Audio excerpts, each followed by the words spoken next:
Welcome to விண்மீன் தேசம். ஒரு காட்டில் சிட்டு என்ற ஒரு குருவி ஒரு வித்தியாசமான மந்திரத்தை தெரிஞ்சிருந்துச்சு. அதாவது நினைச்சரும் மாமரத்திலிருந்து மாம்பழங்களை காய்க்க வைக்கிறது தான் அந்த மந்திரம். இந்த மந்திர சக்தியால் நிறைய மாம்பழங்களை விற்று நல்ல வருமானமும் கிடைச்சிச்சு சிட்டுக்குருவிக்கு. இந்த விஷயம் மதுரா என்ற குருவிக்கு தெரிய வந்துச்சு. மதுரா குருவி சிட்டுவை சந்திச்சு தனக்கும் இந்த மந்திரத்தை சொல்லித்தரமாறு கேட்டுச்சு. ஆனால் சிட்டு உடனே மறுத்துருச்சு. மதுரா முயற்சியை கைவிடலை. சிட்டுக்குருவியோட மனைவியை சந்திச்சு, தயவு செஞ்சு எனக்கு அந்த மாம்பழ மந்திரத்தை சொல்லித்தாங்க. ஏன்னா என்னோட குடும்பம் சரியான ஏழை. நான் தான் வீட்டில் மூத்த பிள்ளை. என் குடும்பத்தை நான் தான் பார்க்கணும். தயவு செஞ்சு அந்த மந்திரத்தை சொல்லித்தாங்க. இதால் மாம்பழங்களை விற்று நானும் நல்ல வருமானத்தை பெறலாம். என் குடும்பத்துக்கு பெரிய பிரயோஜனமாக இருக்கும் அப்படின்னு சொல்லி கெஞ்சி கேட்டுச்சு. சிட்டுக்குருவியோட மனைவிக்கு மதுரா குருவியோட நிலைமையை பார்த்து பரிதாபப்பட்டு அந்த மந்திரத்தை சொல்லி கொடுத்துச்சு. ஆனால் ஒரு நிபந்தனையோட.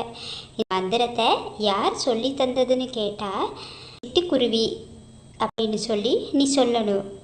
அதுதான் அந்த கட்டளை. மதுரா குருவி மந்திரத்தை படித்த சந்தோஷத்தில் வீட்டை நோக்கி புறப்பட்டுச்சு.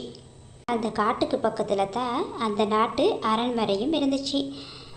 மதுராவுக்கு நல்ல யோசனை வந்துச்சு. ராஜாவிடம் போய் அரண்மனை தோட்டத்தில் உள்ள மாமரத்தில் பழங்களை காய்க்க வச்சு காட்டினா நமக்கு நல்ல பரிசு கொடுப்பாரு அப்படி நினைச்சு அரண்மனையை நோக்கி புறப்பட்டுச்சு மதுரா. அரண்மனைக்கு போய் ராஜாவை சந்திச்சு தனக்குள்ள வித்தியாசமான அற்புத சக்தியை பற்றி சொன்னிச்சு. சரின்னு ராஜாவோ அரண்மனை தோட்டத்துக்கு அழைச்சி போய் மாமரங்களை காட்டி இந்த மரத்தில் பழங்களை உண்டாக்கி காட்டு பார்ப்போம் அப்படின்னு சொன்னார். மதுராவும் மாமரத்தை பார்த்து மந்திரத்தை சொல்ல அடுத்த நிமிஷமே பழங்கள் காய்த்து பழுத்து விட்டது. இதை பார்த்த ராஜா அதிர்ந்து போனார். பின்ன ரொம்ப சந்தோஷப்பட்டு, இப்படி ஒரு அற்புத சக்தியை நீ எப்படி பெற்ற? யார் உனக்கு சொல்லி தந்தது கேட்டார். மதுரா குருவி சிட்டுக்குருவிடம் தான் இந்த மந்திரத்தை படித்தேன்னு சொன்னால் அவமானம் நினைச்சு, இந்த மந்திரத்தை ஒரு துறவி தான் சொல்லி கொடுத்தாரு அப்படின்னு சொல்லி மதுரா சொல்லவே அடுத்த நிமிஷமே அந்த மந்திரத்தோட சக்தியும் இல்லாமல் போச்சு. இந்த விஷயம் மதுராவுக்கு தெரியாது. மறுநாளும் ராஜாவுக்கு மந்திர மாம்பழங்களை காய்க்கிறத பார்க்க ஆசை ஏற்பட்டுச்சு. இதனால் மதுரா குருவியோட அரண்மனை தோட்டத்துக்கு போனார் ராஜா. ஆனால் அன்னைக்கு மந்திரம் வேலை செய்யல. என்னாச்சு? இன்னைக்கு ஒரு மந்திரம் வேலை செய்தில்ல அப்படின்னு சொல்லி ராஜா கேட்டார்.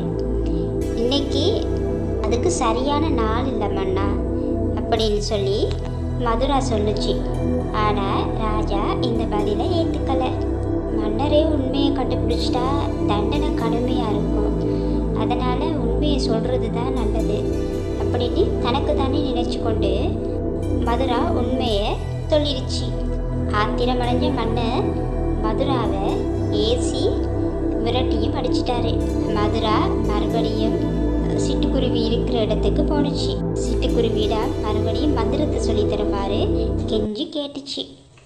ஆனால் சிட்டு அதுக்கு சம்மதிக்கலை. சிட்டுவோட மனைவிக்கிட்டையும் போய் கேட்டப்போ அந்த குருவியும் அதை சொல்லி கொடுக்க விரும்பலை. கடைசியில் ஏமாற்றத்தோடு திரும்ப வேண்டிய சூழ்நிலை ஏற்பட்டுச்சு மதுரா குருவிக்கு.